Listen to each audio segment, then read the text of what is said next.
দিচ্ছেন যে বাংলাদেশে উগ্রবাদের উত্থান হইতেছে, তাও আবার কাছে আমেরিকাতে গিয়া এটার জবাব দিচ্ছেন হাঙ্কেরে পররাষ্ট্র উপদেষ্টা। একটা যে ন্যারেটিভ যে শুধুমাত্র একটি দল ছাড়া বাকি সবাই উগ্রবাদী, এই ধরনের একটা ন্যারেটিভ প্রচার করার চেষ্টা হচ্ছে মিডিয়াতে। আমি মনে করি যে এটা থেকে ভারতের বের হয়ে আসা প্রয়োজন। আর দ্বিতীয় কথা হলো যে এখানে আমরা কোনো অন্তত আমাদের যা তথ্য তার ভিত্তিতে দেখতে পাচ্ছি না যে এখানে বিরাট উগ্রবাদীরা কোনো কিছু করে ফেলছে।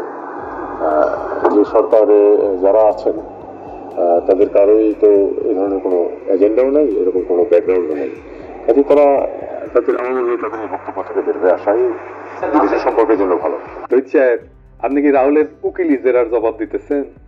আপনি বলবেন বাংলাদেশের আভ্যন্তরীণ ইস্যু নিয়ে কথা বলা বন্ধ করেন, বুঝছাও? নিজের দেশে একটা বিকট ফ্যাসিস্টে ফেয়ার ভোটে হারাইতে পারতেছ না, আবার অন্যের দেশে নজর কেন? রাহুল, তোমার কয়টা কথা কই, মাথায় রেখো। তোমারে বিজেপি পাপ্পুটাকে, মানে তুমি একটা বাচ্চা পোলা, রাজনীতি করার মতো লায়ক হয়ে ওঠো নাই, কথাটা মিশা বলে না। এই যে কথা কইলা, তো এই উগ্রবাদের উত্থান কি তোমার টিচার প্রফেসর ইউনূসের নেতৃত্বে হইতেছে? জানেন তো রাহুল প্রফেসর ইউনূসের রুটি পাঠিয়েছিল ওর মা ওই মিরপুরে। ওর লগে তো ভালো সম্পর্ক প্রফেসর ইউনূস, ওনারে নিয়ে করোনার টাইমে একটা পডকাস্ট করেছিল। এই সময় প্রফেসর ইউনূসের শাসন আমলে একটা বাংলাদেশের সাথে গ্রাউন্ড ব্রেকিং রিলেশন তৈরি করতে পারতো। ওই ভারতের ভোটারদের দেখাইতে পারতো যে মোদির পলিসি বাংলাদেশের মানুষকে অ্যান্টি ইন্ডিয়ান বানাইছে। আমি রাহুল গান্ধী এই প্রতিবেশী দেশের সাথে সম্পর্ককে স্বাভাবিক করতেছি। তুই তো তোমার মধ্যে তো হিন্দুত্ববাদের কুর করে নিয়ে আছে রাহুল, তাই বাংলাদেশে উগ্রবাদের গপ্প শুনাইতেছ। আমরা বলে ভুলি নাই, তুমি আর তোমার মা ও তোমার বোন হাসিরাকে চেকটা ধরে ফটো খিচেছিলা দিল্লিতে, হ্যাঁ। আমি যদি পররাষ্ট্র উপদেষ্টা হইতাম তাহলে কইতাম রাহুল হাসি খেয়ে থাকো। আমরা কখনো কইছি যে তো বিয়া শাদী করো না কেন? ধর্ম ছাড়া তো কোনো কারণ নাই বিয়া শাদী না করার। এই জন্য আমার কখনো উপদেষ্টা বানাবে না। যাই হোক, ওটা নতুন কয়েকটা গুরুত্বপূর্ণ আলাপ করি, আসেন। প্রফেসর ইউনূসের সরকার ফাংশন করতে পারতেছে না। কেন পারতেছে না? স্লো অনেকে বলেন। কয়টা কারণ আছে, কারণগুলো একটা ব্যাখ্যা করি। আপনারা দেখবেন যে শুধু ফাংশন করতে পারতেছে না তাই না, প্রফেসর ইউনূসের সরকার কোথাও কোথাও আওয়ামী লীগকে পুনর্বাসন করছে। আমি উদাহরণ দিয়ে দেখাই দিব। হ্যাঁ, আমি এক্সাম্পল হিসেবে আসিফ নজরুলের কথা ধরি। আসিফ নজরুল ভাই আবার মাইন্ড করেন না। হ্যাঁ, উপায় নাই, আমরা তো বিরোধী দলের দায়িত্ব পালন করতেই হবে, তাই না? সবসময় জিন্দাবাদ দিয়ে গেলে তো চলবে না। প্রথম কারণটা ব্যাখ্যা করি যে কেন ফাংশন করতে পারতেছে না। রাষ্ট্র তো একটা ইনস্টিটিউট, তার একটা শক্তি থাকে, ইনস্টিটিউটের একটা শক্তি থাকে। এক্সাম্পল দিই, এই যে আমার ইউটিউব চ্যানেল 26 লক্ষ সাবস্ক্রাইবার আছে, তাই না? তো সেটা আমি একটা ভিডিও ছাড়লে সেটার নোটিফিকেশন 26 লক্ষ লোকের কাছে যায়, দেখায় যে পিনাকি একটা ভিডিও চাইছে। তো ইউটিউব নিজেও মানুষকে একবারে আমার ভিডিও রিকমেন্ড করে, পরে বলে যে এটা দেখতে পারো, এটা দেখতে পারো। তো আমার জন্য আবার ইউটিউব একজন ম্যানেজার নিয়োগ করেছে, মানে আমার জন্য ডেডিকেটেড না, ও আরো অনেকের কাজ করে, কিন্তু আমার সাথেও কাজ করে সে। মানে ধরেন মাসে একবার দুইবার করে কথা বলে, মিটিং করে, কেমনে আরো সাবস্ক্রাইবার বাড়ানো যায়, ভিউয়ার বাড়ানো যায়, এটা কিন্তু ওরাই বলে, ইউটিউবই আমাদের করে দেয়। মানে যাদের 10 লাখের উপর সাবস্ক্রাইবার থাকে তাদের বোধহয় প্রত্যেকের জন্যই করে। তো আবার ইউটিউব ক্রিয়েটর সাপোর্ট আছে, ওইখানে আপনি অনেক কপিরাইট ছাড়া আপনি মিউজিক পাবেন, অনেক ধরনের ট্রেনিং পাবেন, সেখানে অনেক রিসোর্স আছে। এটা হইতেছে ইউটিউবের ইনস্টিটিউশনাল সাপোর্ট। তো সেরকম রাষ্ট্রের একটা ইনস্টিটিউশনাল সাপোর্ট থাকে। তো আমার চ্যানেল যদি আমি কাউকে দিয়ে দিই, সে যদি আমার চ্যানেলে ভিডিও বানা আপ করতে থাকে, তাহলে দেখবে মানুষ, দেখবে প্রথম পরে আর দেখবে না। ইউটিউবের ইনস্টিটিউশনাল সাপোর্টের উপরে আমার চ্যানেলে আমি পিনাকি ভট্টাচার্য আছি।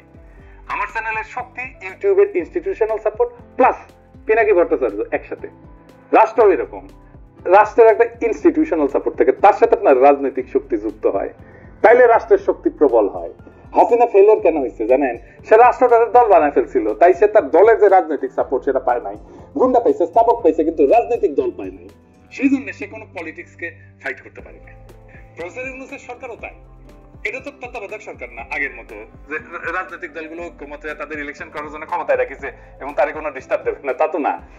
এই সরকারে কয়জন উপদেষ্টা আছে যারা রাষ্ট্রের শক্তির উপরে নিজের ক্ষমতাকে যুক্ত কইরা রাষ্ট্রের শক্তি বাড়াইতে পারে?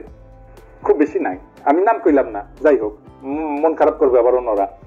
আমি একজনের উদাহরণ দিই, প্রফেসর ইউনূস। ওনার রাষ্ট্রের শক্তির উপরে ওনার নিজের ক্ষমতা আছে, ব্যাপক ক্ষমতা আছে। উনি রাষ্ট্রের শক্তিরে বাড়াই দিতে পারেন প্রফেসর ইউনূস। আমি এক্সাম্পল দিই, ধরেন প্রফেসর ইউনূস আরব আমিরাতের কিং এর সাথে আলাপ করছেন না, আমাদের প্রবাসী ভাইদের মুক্ত করছেন না, এটা হাসিনা পারতো না, এটা অন্য কেউ পারতো না, এটা প্রফেসর ইউনূসের কারিশমা। এমন একটা কাজ করছে ওই আরব আমিরাত যে কাজ কখনো তারা করে না। ওনার উপদেশটা এরকম কারিশমেটিক হইলে রাষ্ট্র আরো বেটার ফাংশন করতো। আর এটা হইতেছে যারা কাজ করতেছে তাদের ম্যানেজারিয়াল ক্যাপাসিটি। এদের কেউ ম্যানেজার ছিল না, কোনো বিগ ইনস্টিটিউটে কাজ করেনি এরা কোনোদিন, এদের কোনোদিন কোনো বিজনেস ট্রেনিংও নাই, ম্যানেজারিয়াল ট্রেনিংও নাই, কাজের পদ্ধতি জানে না, বিগ অর্গানাইজেশন চালানোর অভিজ্ঞতা না থাকার কারণে এই ঘটনাগুলো ঘটছে, চালানো অথবা কাজ না করার অভিজ্ঞতার কারণে। আপনি দেখেন কারোই নাই। কিন্তু আমি আসিফ নজরুল এক্সাম্পল দিয়ে বুঝাই। আসিফ নজরুল মাহবুব মোর্শেদের বাসের চিফ বানাইছে। আমি মাহবুব মোর্শেদকে পছন্দ করি, কিন্তু ভালো ছেলে, ভালো লেখালেখি করে এবং তার চিন্তা ভাবনা পরিষ্কার, সব ঠিক আছে। কিন্তু আমি তার ক্যাপাসিটি বাসের চিফ হিসেবে মূল্যায়ন করতে পারবো না, আমি তো সাংবাদিক না, তাই না? কিন্তু আমার সিলেকশনের সময় নিশ্চিত হইতে হবে যে আমার সিলেকশন রাইট। আমি যখন একটা পজিশনে থাকবো, ক্ষমতার পজিশনে থাকবো, আমার সিলেকশন হইতে হবে আনবায়াসড, আমি বায়াসড হইতে পারবো না। আবার দেখেন মাহবুব মোর্শেদ নিজেই কইতেছে যে আসিফ নজরুলের সিলেকশন গুলো ভালো হইতেছে। মাহবুব মোর্শেদ বুঝতেই পারে নাই যে এটা সে নিজে বলতে পারে না, যেহেতু সে আসিফ নজরুলের একজন সিলেকশন। এটা অন্যরা বলবে। এই সিলেকশন নিয়ে অনেক সমালোচনা হয়েছে মাহবুব মোর্শেদের।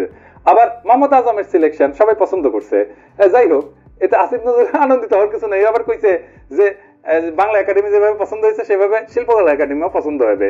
হ্যাঁ, ওই আনন্দিত হওয়ার কিছু নাই। আসিফ ভাই নষ্ট করেও দিনে 2 বার ঠিক সময় দেয়। আপনার নষ্ট করি, আপনার ম্যানেজারিয়াল স্কিল একদম 0, 0, সেজন্য আপনি দিনে 2 বার সময় দেন, আপনার ব্যাটারি গেছে। তো যাই হোক, আমি হইলে বাসের সিলেকশন কেমনে করতাম তার একটা মডেল দিই। হ্যাঁ, ইনফ্যাক্ট আমার এই ধরনের কাজ করতে আমার প্রফেশনে, পেশা, আমি এখানে মানে প্যারিসে আমার কোম্পানিতে আমি গ্লোবাল মেডিকেল রিলেশনে কাজ করি। গ্লোবাল মানে কিন্তু সারা দুনিয়া, যেখানে আমাদের কাজ আছে, মানে আমার কোম্পানির কাজ আছে। আমি অফিসের কাজে খুব কমই ট্রাভেল করি, আপনারা জানেন। ট্রাভেল করলে আমি তো বলে দিই আমি কই গেছি না গেছি। আমাকে রিকমেন্ড করতে হয়, ধরা যাক যে হংকং, কোন এক্সপার্ট দিয়ে আমি অ্যাডভাইজারি বোর্ড করব। অ্যাডভাইজারি বোর্ড মানে যারা পরামর্শ দেয় কোম্পানিকে, ফর্মাল ওয়েতে পরামর্শ দেয়, বিস্তারিত আর গেলাম না। বা ধরেন আফ্রিকার কোন দেশে কোন ডার্মাটোলজিস্ট চামড়ার উপরে ক্লাইমেট চেঞ্জ মানে পরিবেশের পরিবর্তনের ইফেক্ট নিয়ে এক্সপার্ট। কঠিন জটিল বিষয়, কিন্তু আমি হংকং এ যাইও না, আফ্রিকায় যাইও না। কিন্তু আমি যেটা রিকমেন্ড করি, যেটা আমার করতে হয় দেশগুলোকে, তার 99% কেসে পারফেক্ট হয়। আমার টুলস আছে, আমি সারা দুনিয়ার ডাক্তার কি করে, কই থাকে, কোথায় চাকরি করে, কোন কনফারেন্সে যাইতেছে, কি পাবলিশ করিচ্ছে, কার সাথে কোলাবোরেশন করিচ্ছে, কার সাথে সে রিসার্চ করিচ্ছে, তার রিসার্চের ফোকাস কি, এমনকি কার কাছ থেকে কত টাকা পয়সা নিয়ে যেতে, এটা এক ক্লিকে বের করে ফেলি। টুলস আছে, যাক সেটা অন্য আলাপ। বাসের সিলেকশনে আসি। আমি যদি আসিফ নজরুল হইলাম নি, তাহলে আমি সাংবাদিক যারা আছে না ফ্যাসিবাদের বিরোধী, তাদের সাথে কথা কইয়া কয়েকটা রিকমেন্ডেশন দিতাম। কইতাম যে আমার একটা বাসের সিপ লাগবে, কন্ত কারে করা যায়, 2-3টা নাম বলেন তো। তারপরে জিজ্ঞেস করতাম এর নাম কেন কইলেন, তার যুক্তিগুলো শুনতাম, লিখে রাখতাম, সবগুলা লিখতাম, শুনতাম, লিখতাম, শুনতাম, লিখতাম। কাদের সাথে আলাপ করতাম? কনক সারোয়ারের সাথে আলাপ করতাম, স্বামীর সাথে আলাপ করতাম, তাসলিম খলিলের সাথে আলাপ করতাম, মনির হায়দারের সাথে আলাপ করতাম, শাহেদ আলমের সাথে আলাপ করতাম, ইলিয়াসের সাথে আলাপ করতাম, মুশফিকুল ফজলের সাথে আলাপ করতাম, আরো যাদের নাম বলি নাই তাদের সাথে আলাপ করতাম, মানে যারা ফেসি বিরোধী এবং আমার যাদের সাথে রিচ আছে, কথাবার্তা হয় আর কি। তারপরে করতাম কি, মতিউর রহমান চৌধুরী মানে মানব জমিনের, তারপর নুরুল কবির নিউজের, মাহমুদুর রহমান ভাই এবং শফিক রেহমানকে কইতাম যে আমি সবচেয়ে বেশি রিকমেন্ডেশন আসছে এই কয়েকজনের 3জন বা 5 জনের নাম ওনাদের দিতাম, যে কইতাম যে আপনারা এই 3জন বা 5 জনের ইন্টারভিউ নিয়ে আমাকে একজন বেঁচে দেন। মুরব্বী মানুষ, কোনো সমালোচনা হইতো না। হ্যাঁ, এবং তারপরে যেটা হইতো আমি তার সবাইকে আবার কইতাম যে যে বুঝছেন এই যে টিচার মুরব্বী না, এই বেঁচে দিছে ওনারে, ঠিক আছে না? এবং দেখতেন সবাই কইতো যে ঠিক আছে, এটা অপছন্দ হইলেও কইতো ঠিক আছে। কিন্তু আসিফ নজরুল সিলেকশন করেছে উনি কারে চিনেন, কার সাথে ওনার সম্পর্ক আছে এর বেসিসে, মানে প্রথমেই বায়াস। এর মধ্যে বিএসএমএম এর ভিসি খসরু ভাইকে দিচ্ছেন, সাইদুর রহমান খসরু ভাই। আমি ওনার পছন্দ করি খসরু ভাইকে, কিন্তু এটা কিন্তু পছন্দ করেনি অনেকেই, মানে বাইর করছে তারা যে গণস্বাস্থ্য আর গণ বিশ্ববিদ্যালয়ের ট্রাস্টি বোর্ডে আসিফ নজরুল আছে, রেজনা আছে, ফরিদাপা আছে, মানে 3জন আছে এই সরকারের উপদেষ্টা। আর এই গণস্বাস্থ্যের কানেকশনেই খসরু ভিসি হয়েছে।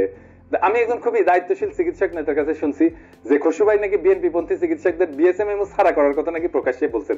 সত্য মিথ্যা জানি না, কিন্তু যিনি আমারে বলছেন তিনি খুবই দায়িত্বশীল মানুষ। আমি আর নাম কইলাম না, কইলে চিনবেন আপনারা। তো উনি নাই জন্য কথা বলবেন না। তো তাইলে তো সিলেকশন আমরা আর মামুরা হইতেছে, তাই না আসিফ ভাই? হ্যাঁ, সিরিয়াস বায়াস আছে সব সিলেকশনে। এইবার আসেন শিল্পকলা একাডেমির পরিচালক সৈয়দ জামিল আহমেদকে সিলেক্ট করছেন, ওটা নিয়ে কথা বলি।